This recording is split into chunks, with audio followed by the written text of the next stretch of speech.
So this talk is about AI and Leviathan, where Leviathan is the all-powerful state. What AI means for governance, sort of through a historical lens.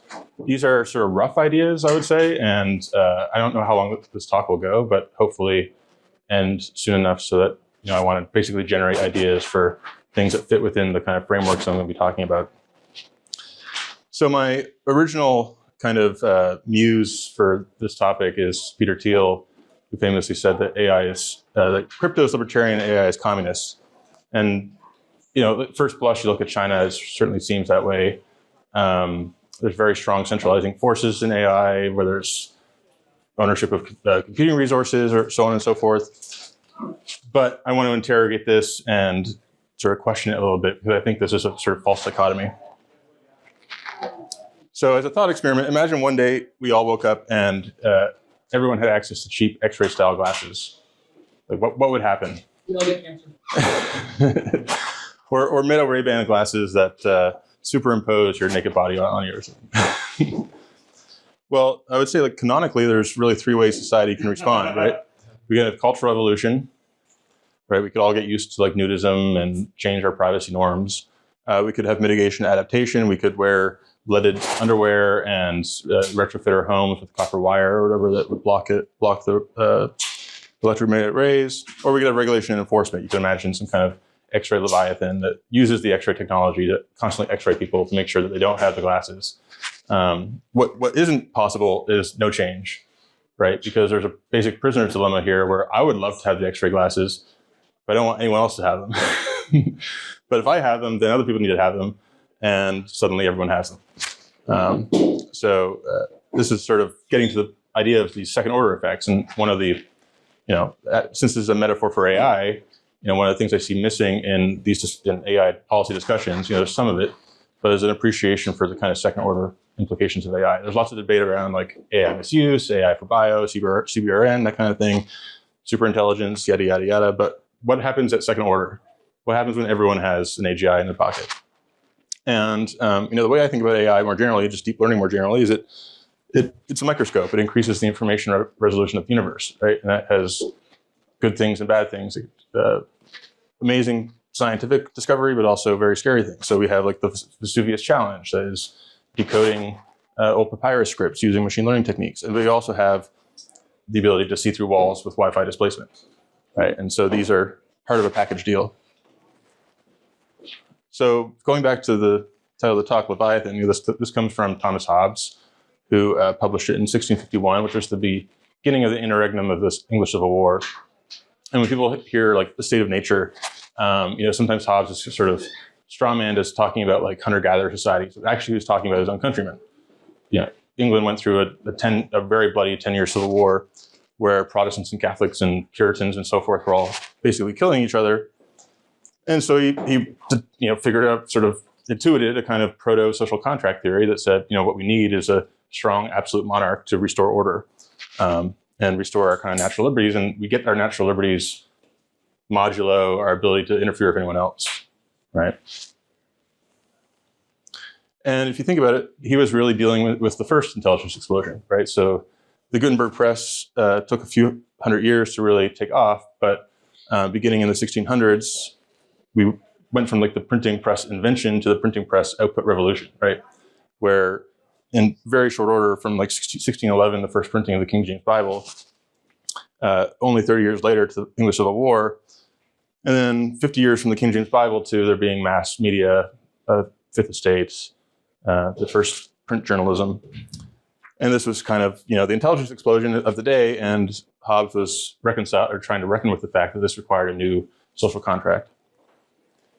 And there are like very striking parallels with this era if you go back and study it. So this is a guy named Samuel Hartlib.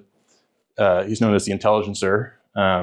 He was kind of the Imad Mostak of his day, or maybe the Marc Andreessen of his day, where he thought, we should just accelerate through this. Knowledge is beneficial for everybody. He would use his own money to print out scientific technical documents and distribute them. Sort of the original open source guy. So, there are very strong parallels, and I think we should take them seriously. So the story so far is that history doesn't repeat, but it rhymes. That technological transitions drive regime transitions or institutional transitions, and this is clear with the printing press, but it's also clear with the Industrial Revolution, clear with the Agricultural Revolution. It would probably be true of the AI revolution. And so if you're set on there being a certain regulatory body that's going to be regulating AI, you have to ask yourself, will that be around in 50 years? The other lesson is that more technology that empowers the individual creates more space for conflict, right? As a Canadian, I like the Second Amendment in America, but it's kind of weird, right? The fact that there's many more police shootings in the United States is partly the fact that when cops pull someone over, they're in this kind of Hobbesian game where they don't know if the person is about to pull a gun on them. And that's more and more true with AI, like not just directly harming you, but spying on you. If you've noticed going to startups these days, you almost always have to sign an NDA. Going to a comedy club, you have to give them your phone because you don't want to record the comedy set. So the more power we have, paradoxically, we end up having more restraint to deal with those negative externalities. And so, so there's basically sort of two basic equilibrium. Either we have civil conflict or some kind of new covenant. And this gets to this concept of the narrow corridor from now Nobel Prize winners Darren Acemoglu and Robinson. Fake Nobel Prize. This is probably, I don't really care for most of their work, but I think this is a really good framework. This notion that, I partly came to this realization as a young libertarian, understanding that weakening the state wasn't actually conducive to liberty all the time. Actually, historically, the rise of sort of classical liberalism was also the story of a stronger centralized government, because you need that to enforce property, rule of law. And so out of the printing revolution and the scientific revolution, the Enlightenment, we get the Westphalian sovereignty, civil legal codes like Napoleon going around, establishing standard languages and units of measurement, professionalized militaries and tax collection. And so in this period, what we would think of as modernity, there's strong tendencies towards technology after a period of instability favoring a degree of centralization.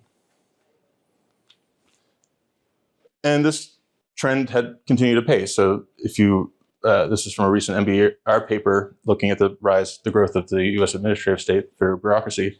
It was well explained by the rise of telegraph and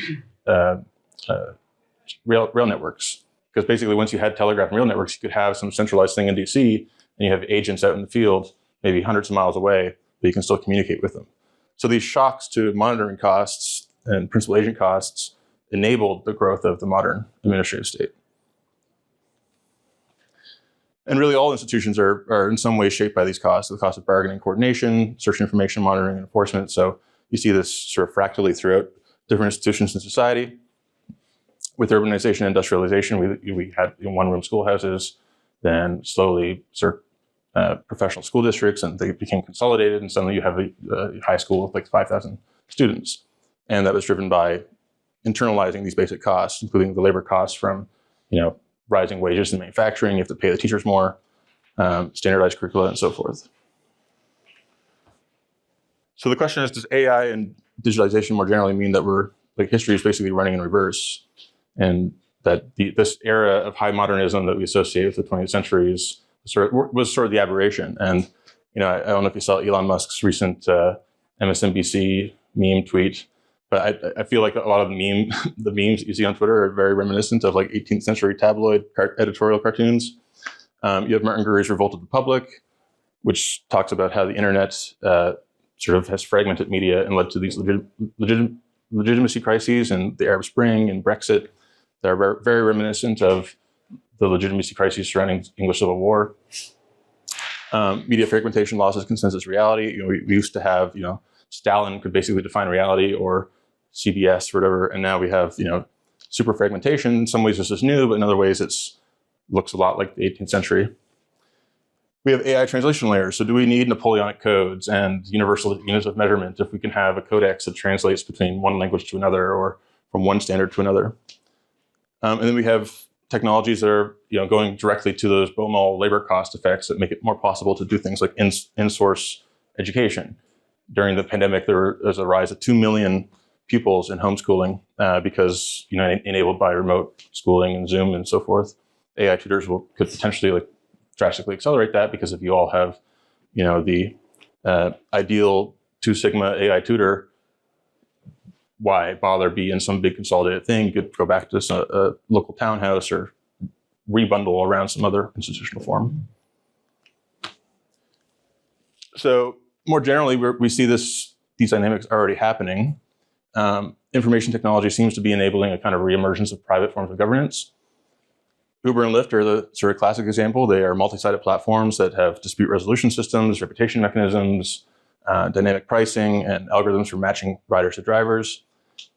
And within a span of 5 years, basically have flipped who regulates taxis, right, in New York City at least. And it was very dramatic for the people involved. Like we don't really think of this as like, when you hear regime change, you think of like,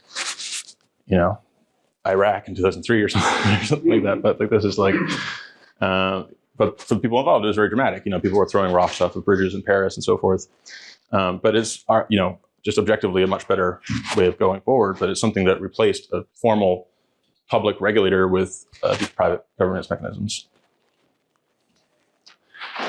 So this brings up the kind of seeing like an AI state dynamic. A lot of what we talked about with like Napoleonic codes and so forth, that's all trying to make society more legible. And so we have this kind of differential arms race going on between the public and private sector where, how do we scale to the throughput of AI agents? If we all have thousands or, potentially trillions in aggregate of AI agents all doing productive work, how do you actually monitor that? And so there's people working on misuse, but I think there needs to be more attention given to not misuse, but valid use at unprecedented scale.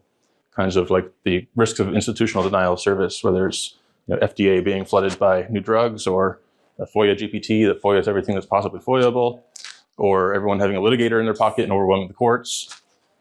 And we've been here before, right? Like the DMCA for copyright was kind of very forward-looking. Without that, the courts would be overwhelmed by copyright cases. But that was just one area of law. Like this is happening for every area of law. And what I worry about is that the sort of cost dynamics are pointing to a kind of neo-feudal equilibrium where we have, our governments are constitutionally constrained from surveilling us and doing things and moving quickly. And so you end up with more like airports where you're always monitored or casinos where you're constantly surveilled because you don't have, there's no First Amendment in a Walmart. This is also the kind of a legibility arms race. So this is a graph from the Semiconductor Industry Association's decadal report where they're showing just the exponential growth in sensor data vastly exceeding human consumption possibilities. But we sort of have these twin parallel dynamics where on the one hand, when Tesla unveiled their full self-driving model, which was trained on end-to-end on human data, the cars started doing rolling stops. Why? Because humans do rolling stops like 90% of the time. And the law is written, the law says thou shalt not do rolling stops, but not because we never want people to do rolling stops, but so police can do the edge cases. But now that it's like fully legible to the National Highway Traffic Safety Administration, they can just issue a total recall. On the other hand, this chart comes from a GAO report on the rise of multi-tiered partnerships. So back in 2002, this is basically a network diagram of a large limited partnership. They may have like 5 real employees, but they have like this very complex graph of dependencies to make it really difficult to know what taxes they owe. In 2002, there were 36 of these in the whole country. Today, there are over 6,000, and there are 31% of all limited partnerships or large partnerships. And this is enabled just by like us having now like basic software to manage these kind of more complex institutional forms. But if you have AI agents, they could potentially like massively obfuscate everything you do. So for me, the challenge is that AI, transformative AI in particular, will drive rapid institutional change. Our institutions must co-evolve. Maybe Elon and the Doge will help with that, but there's many veto points that are going to make that hard. And the two equilibria I see are kind of either balkanization, where things kind of fall apart, and we kind of have new institutional forms that internalize on those costs. Maybe Stripe becomes like the AI agents platform, and they just become the de facto Department of Commerce. Or we have a digital panopticon where we go too far in the Chinese direction. And so, if you want to preserve a kind of open society, I think we need to start thinking about what it means to have a kind of narrow or a kind of constrained AI Leviathan, where we can have our cake and eat it too, where we can have social control, but with privacy and civil liberties baked in. So, thank you.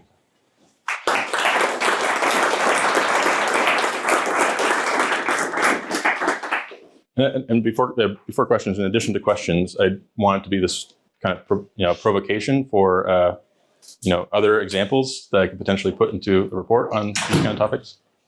Like it. Jason? Can you elaborate on the new feudal idea? I don't quite see how the casino is like there. Well, like take an airport, for example. Like airports are like the classic sort of neo-feudal kind of structure.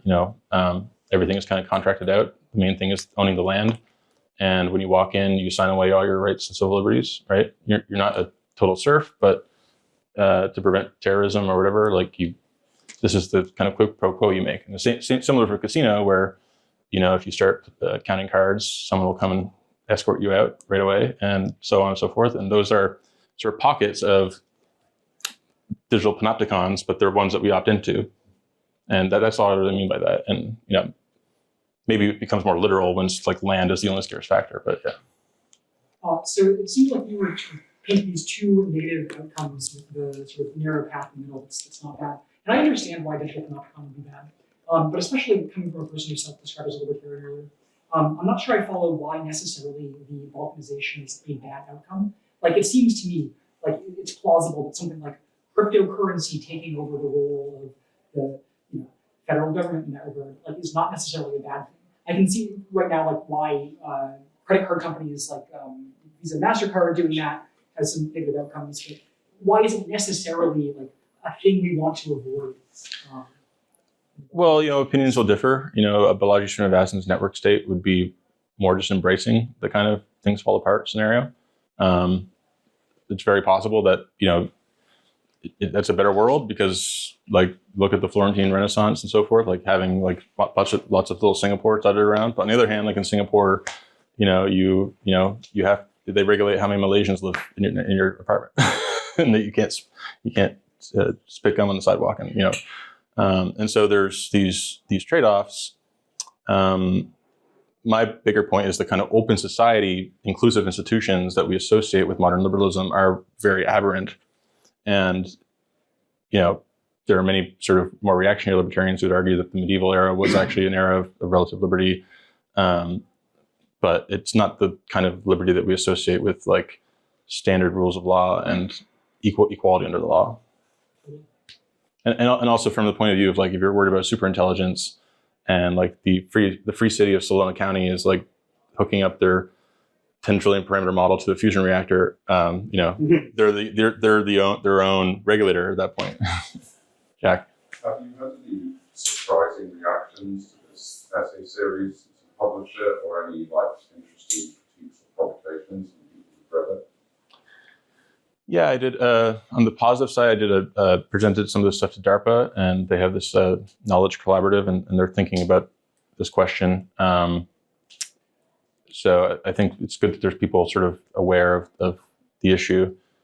On the negative side, so part of this is sort of also a kind of message to my open source accelerationist friends, which is there's a kind of George Hotz chaotic good kind of vibe in that camp, where it's if we all just open source the bio model or whatever, then that's sovereign individual at its root. And I worry that there's a backlash effect, a back reaction.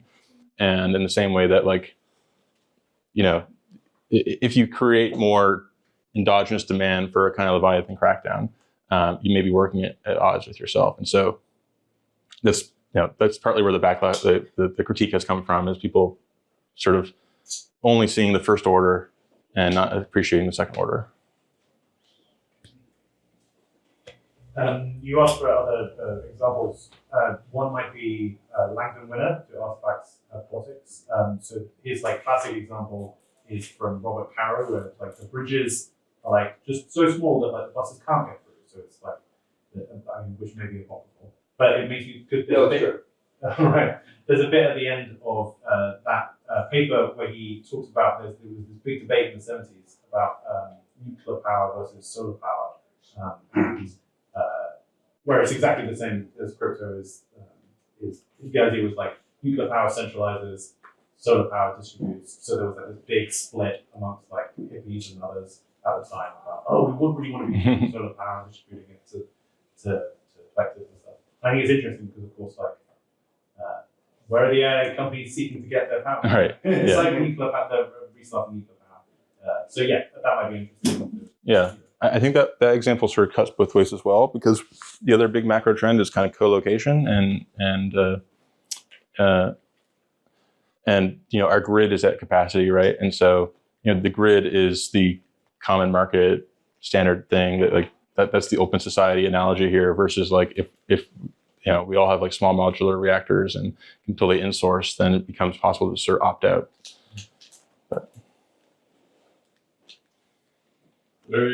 What are like the intervention points that would determine which equilibrium we fall? So, my line on this is like, it used to be like getting to Denmark, and now we kind of need to like get to Estonia, right? And, Estonia in the 90s with their sort of blank slate, a lot of policy hackers in government, the threat of Russia still, developed one of the most sophisticated e-governments in the world. It's like on a proto blockchain called the X Road, and everything's distributed, privacy preserving, encrypted. It has an open API with like tens of thousands of e-banking and other things built on top of it. But they had the benefit of a blank slate, right? And I'm rooting for Elon to revamp the Office of Management and Budget or whatever. But it's going to take a massive sort of legislative burst of productivity, because a lot of the stuff that's broken in the U.S. government can't be done through executive action. And one of my missions in DC is trying to just like galvanize some like a caucus that is really thinking hard about like, how do we modernize in a sense. Yep. Yeah. Is it even possible to prevent balkanization, like the best open weight model in coding is now from China? Like if people outside the US keep giving us open weight models that are like runnable on our own hardware, like can you even stop that? No, not really, right? And so this was an essay series I wrote for my Substack, but I'm sort of formalizing it into a white paper, and it's going to be called Brace for Impact. Because I think there was this last couple of years, this debate over going fast or slow or open or closed, and you just look at kind of the trickle down in compute demands, and not to mention, like you said, the kind of international open ability to just release a model the same way you might release a invasive species into Australia or something like that. Like, it becomes very hard to control, and so I think we need to start preparing for the adaptation mitigation phase of this, rather than thinking that we can fully control it in the same way that the Parliament was conceded to think that they could control printing. They tried to license printing presses like multiple times, every time it collapsed. And in some ways, Eli has a good essay on how societies collapse. And one of the common themes there is they partly collapse because the incumbents try to preserve a status quo ante that becomes untenable and sort of delays the adaptation.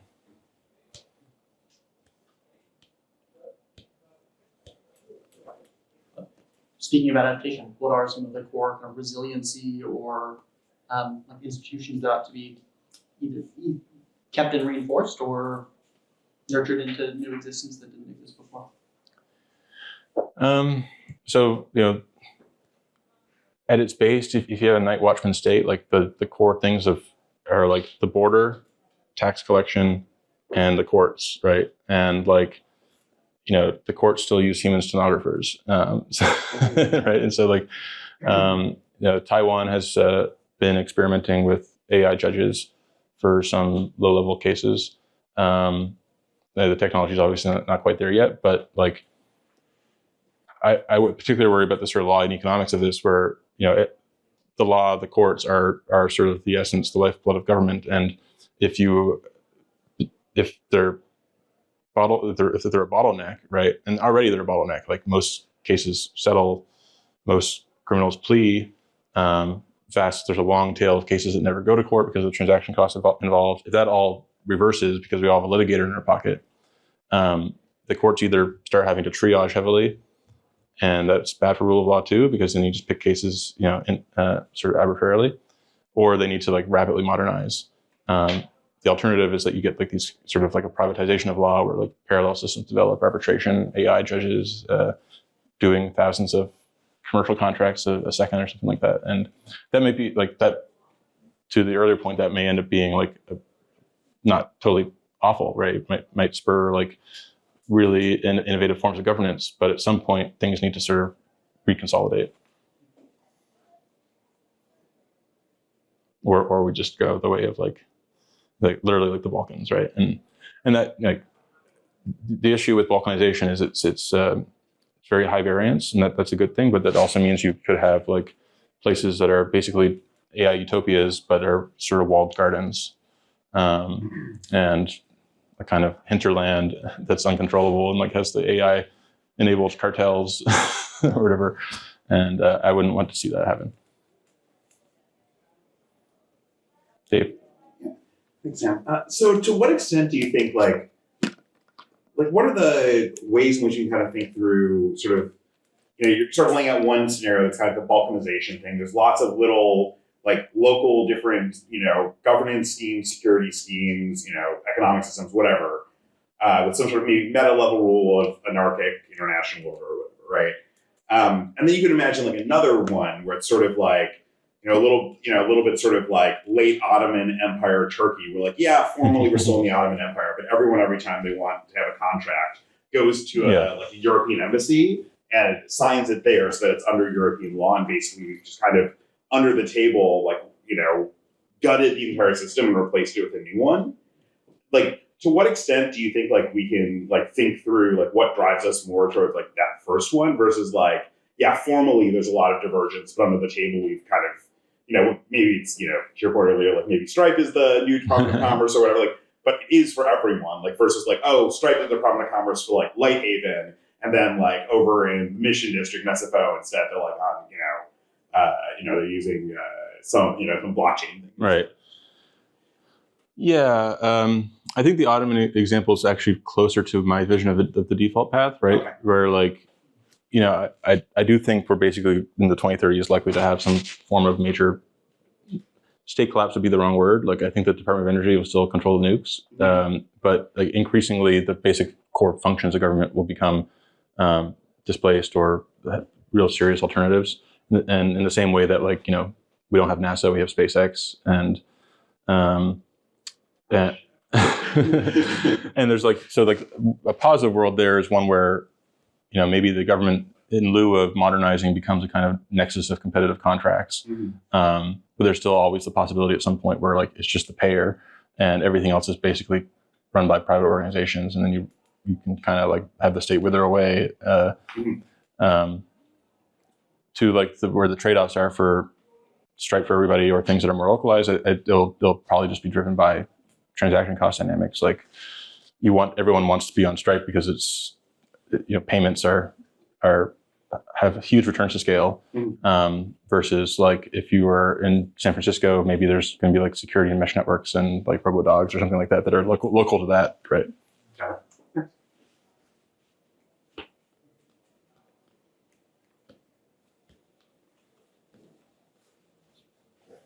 Bueller? What question do you wish we'd ask? I don't know.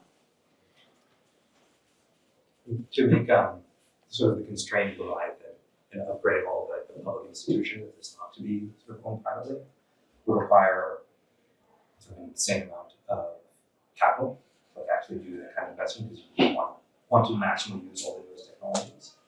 And what kind of path do you see to actually being a sort of like public funding of making like our version of Estonia, but the next version of Estonia? Yeah.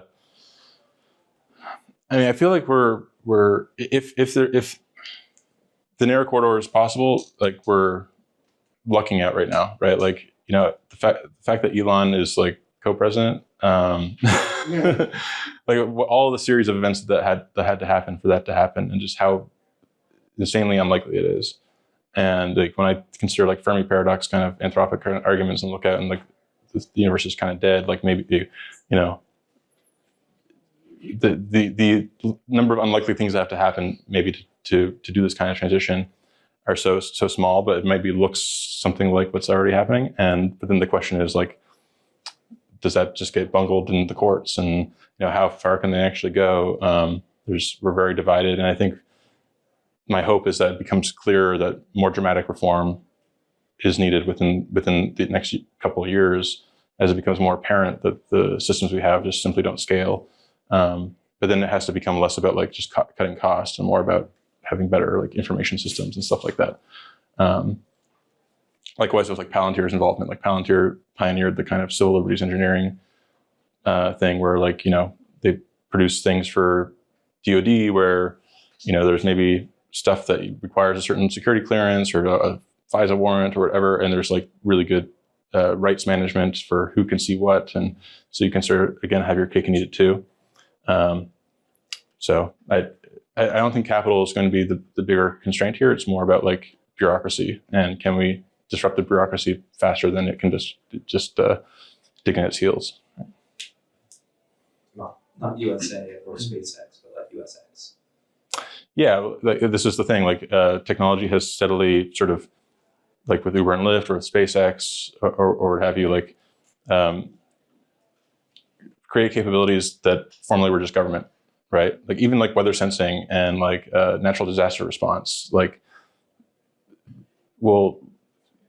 this, the terrible weather event in Hawaii, like they had like total bungled natural disaster response and just like private initiative, people pooling their own capital, actually putting up their own alarms and alert systems. But now, like with AI agents, it's like it's also coming for the core administrative function of government, which is like the brain that connects to all the contracts. And so, like, how are we going to adapt to that? And I think there are real risks here where if you don't have people who are like militantly anti-surveillance, anti-censorship, it's so easy to just, under existing law, take all the like financial records that are required by banking regulation or so on and so forth, and just like extract tons of ambient information. Or like if you're NSA and like you have dragnet surveillance systems and that no human's allowed to look at until you have a warrant, but you could have some AI agent that's like exempt from that and doing the filtering in advance. So we need a degree of ideological commitment to getting to this right place, because I don't think it happens necessarily automatically. There's a few parts that you're sort of talking about here, but what might I expect to see in the next couple of years and say, oh yeah, I've seen this like observation, this tells me where I'm going. It's not space I'm used to thinking about, so it's like just trying to like orient me in terms of things that I might observe in, say, the next 6, 12 months will tell me go this way, that way. Yeah, so like if what would be some like early indicators that we're heading down this path, and like A or B, or which path in particular we're going down? So just on raw like government functionality, like there will be, if we see a decline in like IRS tax revenues, you could already see this in the courts, like I mentioned, sort of just the number of cases that settle and so forth, that they become even more overwhelmed. Similar to like, the border crisis, like it's partly a crisis of the courts not being able to process enough, and just sort of like these bottlenecks starting to hit in all the administrative functions. My thing has always been like more indirect. Like if I went into a coma and I woke up 10 years from now and I had like 2 questions to know if we were on the right path, it would be like, have we abolished the penny, right? That something like that, or does the Paperwork Reduction Act still exist? And if you told me those 2 answers to those questions, I could infer a lot about like how far we've come in those 10 years. The Paperwork Reduction Act. Yeah. I was going to ask that. I've just arrived. I don't know. It's not in fact reduced paper. It massively increases paper. Yeah. Great. Yeah. It basically says that if you survey 15 people or more, you have to get like a 9-month approval process, and so like it basically bans user testing in government, and then, but it affects everything, right? This is one of the things with the DOGE that I'm worried about is in U.S. law, there's something called FACA, Federal Advisory Committee, and there's really strict regulations about who can advise the government and how, such that if the DOGE is determined to be a FACA, like Elon's DMs become public record, and like him and Vivek, if they have a shared Google Doc, that's like a closed door meeting and not allowed. So there's all kinds of like regulate, like we in some sense we need to like deregulate the government to make it more adaptable again. You probably can't tweet polls, right?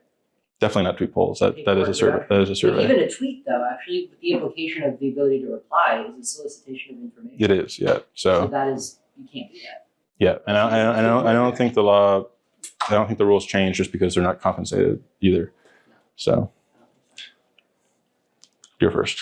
In any of these scenarios, what are your thoughts about creating inequalities, for societies? Are there any that you would say, like, yeah, would be, probably this scenario would create these kind of inequalities, and if so, what would those be? Even in a post-scarcity society, like there will have scarcity of capital and land, and we can't all live on Big Sur, right? So those inequalities will persist. Land value tax. Land value tax, and maybe that's something that again like addresses the eligibility problem of like how do you tax like labor income if it's super obfuscated, but like we know you own that land. I think security may also be a kind of area of inequality, in the same way that maybe Brazilification is another term for this. Is like if there are really severe security threats from AI, and because we're so open, it's hard to just control at the point of development, and we have to kind of brace for impact. That means like having Iron Dome style solutions to things, and gated communities with drone swarm surveillance guns and stuff like that, and that requires capital. That requires, and there will be like degrees of AI enabled digital public goods that I think will also be a source of inequality. So. But security is the primordial public good. A, what do you think will happen to treasury bonds? And B, how is the future differentially different in Europe, Latin America, Asia, and Africa? So treasury bonds, so like conventionally, if there's a major productivity boom, interest rates should go to the moon, right? What's that? Interest rates should go to the moon. If there's a major productivity boom? The risk-free rate maybe goes to the moon, but I'm more interested in the like full faith and credit of the U.S. government. But yeah, but if it also would make so there's been some research on like paying down post-war debts, and I think there's a myth that we grew out of that, but actually it was from primary surpluses, and it's really really hard to grow out of debt. Yeah. So I worry that like an intelligence explosion, long run interest rates track GDP, and if GDP goes way up, our interest on debt goes way up, and all that stuff just gets worse way faster. Right? But in terms of like, there's very few credit default swaps on U.S. Treasuries. Right. It's like a totally absent market, and so it's the sort of thing where like you're not going to get a market signal that the U.S. Is going to default until it does. So then, how is the future differentially different in Europe, Latin America? I think Europe's just totally fucked. Like if they have to, my kind of contrarian bet is that within the decade they're going to have to repeal the EU AI Act just because it makes things so much more difficult, and even things like prohibiting predictive policing and stuff like this like seems very short-sighted. So I do have a bit higher faith in like more nimble kind of Westminster style governments to be able to do more radical reforms more quickly. Whether it's fast enough, I don't know. But I think the U.S. is in an especially hard place, A, because of separations of power, and B, because like very strong constitutional constraints on things that may end up being part of the solution set, right?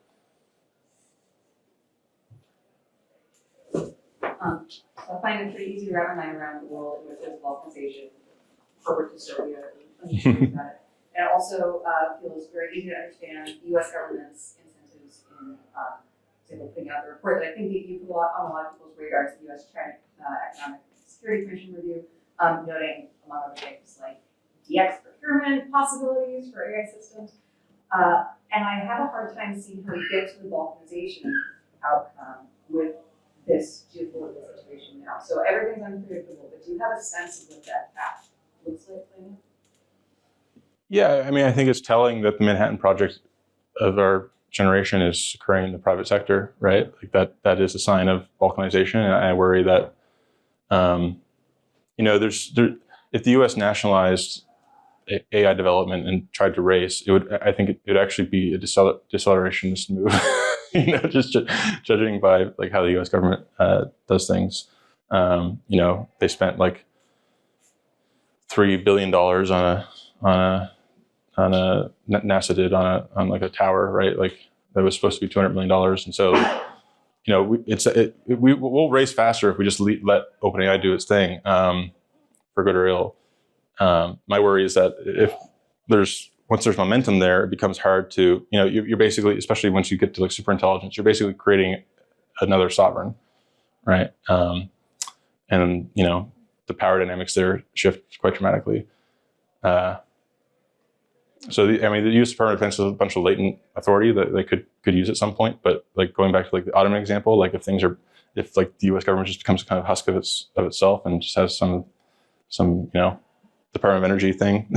Except the trade-off in its own power for having its domain in private companies or have enough power to advocate it. Yeah, provided they remain like patriotic and aligned, and I've heard some executives call NVIDIA the most traitorous company in America. So like these cultural schisms are starting to divide because like we came out of a period of globalization where like a lot of companies sort of lost their sort of loyalty to any particular government, and the kind of meta-balkanization is already happening with like China's firewall, Europe's various internet regulations, us increasingly turning up export controls, trying to ban TikTok and maybe fining people for using VPNs and that kind of stuff. Like we're clearly heading in a direction where like on a fractal level, things are already starting to balkanize.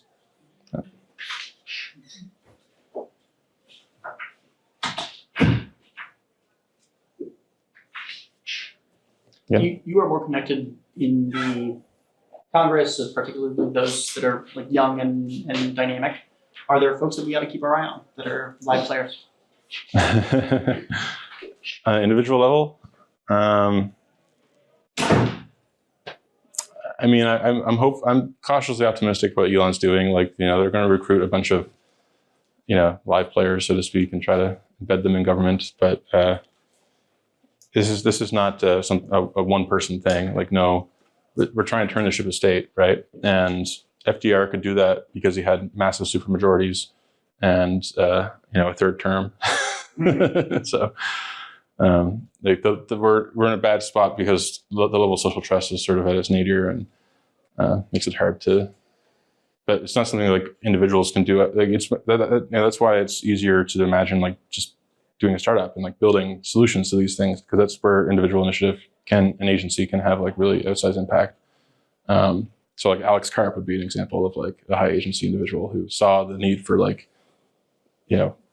counterterrorism and stuff like that, and wanting to do it in a way that wasn't just pure, it wasn't how Dick Cheney would have done it, right? How like someone, if you want to do counterterrorism, but actually care about Enlightenment values. Super powerful AI diffuses very widely because China is available a bunch of pretty powerful models. And even if Elon's project massively succeeds and government capacity is really revitalized, and these problems with the courts and so on are substantially ameliorated and mitigated,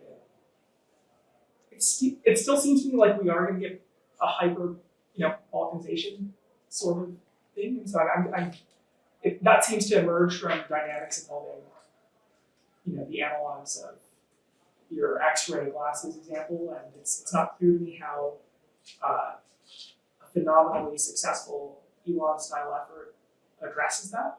So I kind of wonder, am I missing some way in which it might kind of prevent that from happening more substantially than I currently?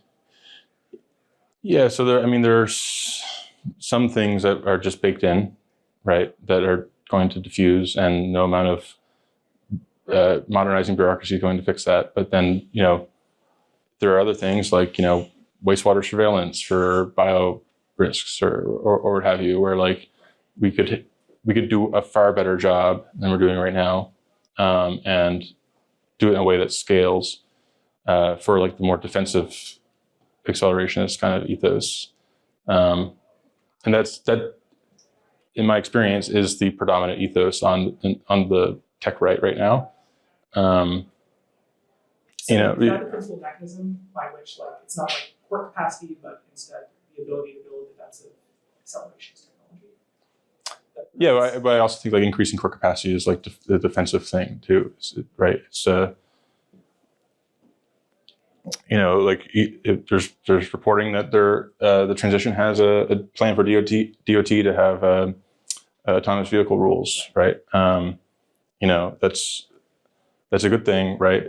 To enable the upside from AI. If in the first Trump term when when Balaji Srinivasan was shortlisted for FDA, right? Like he would have really rethought how we do clinical trials, and maybe there's a chance that we'll do that this time around too. Where because I worry that the bad stuff diffuses naturally, and the good stuff, like can I get new medicines, requires a regulatory seal of approval.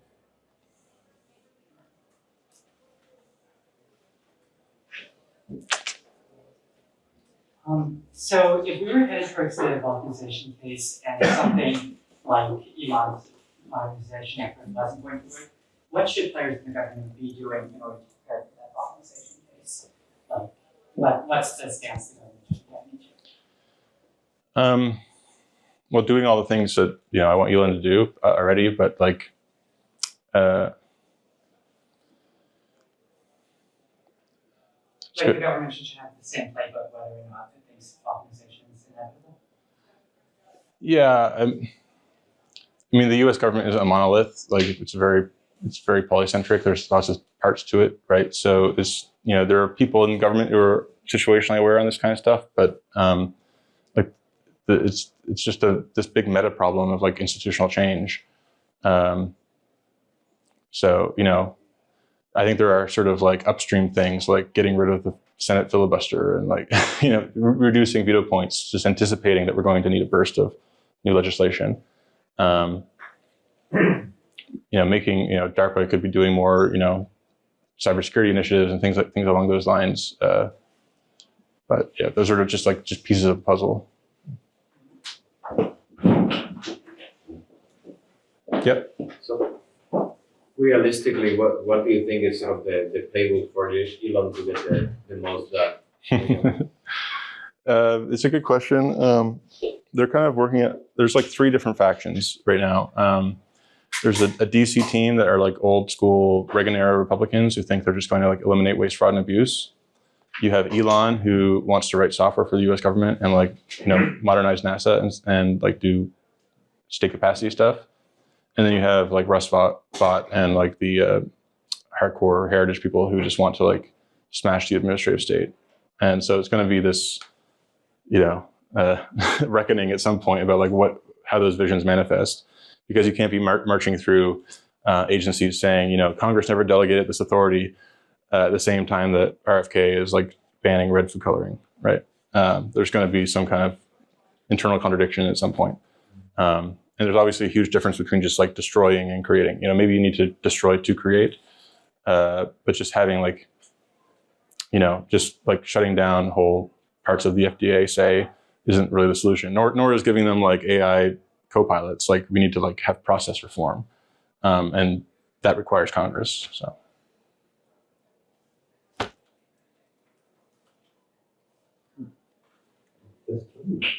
Is that right? Yep.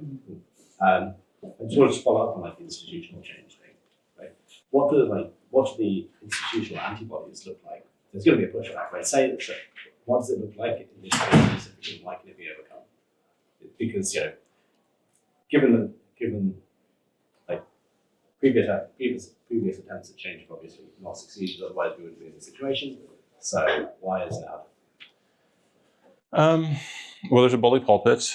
There's a real sense of mandate. There's even like odd bedfellows, like when Cory Booker is saying this could be good. You know, Cory Booker, the Democratic senator. You know, so there's people. There's people on the moderate Democratic side who also want to see modernization. But so in terms of institutional antibodies, it's all the usual suspects. It's just like we have a kind of procedural fetish in this country where everything is process, and you can sue over every little process violation. And so I'm just expecting day one to be dozens of lawsuits. Because the thing that's different this time is you can just steamroll them. Yeah, so Russ Vought at OMB. Russ Vought is like this hardcore conservative guy who thinks we're in a post-constitutional era, and he wants to get back to like as close to 1778 as possible, right?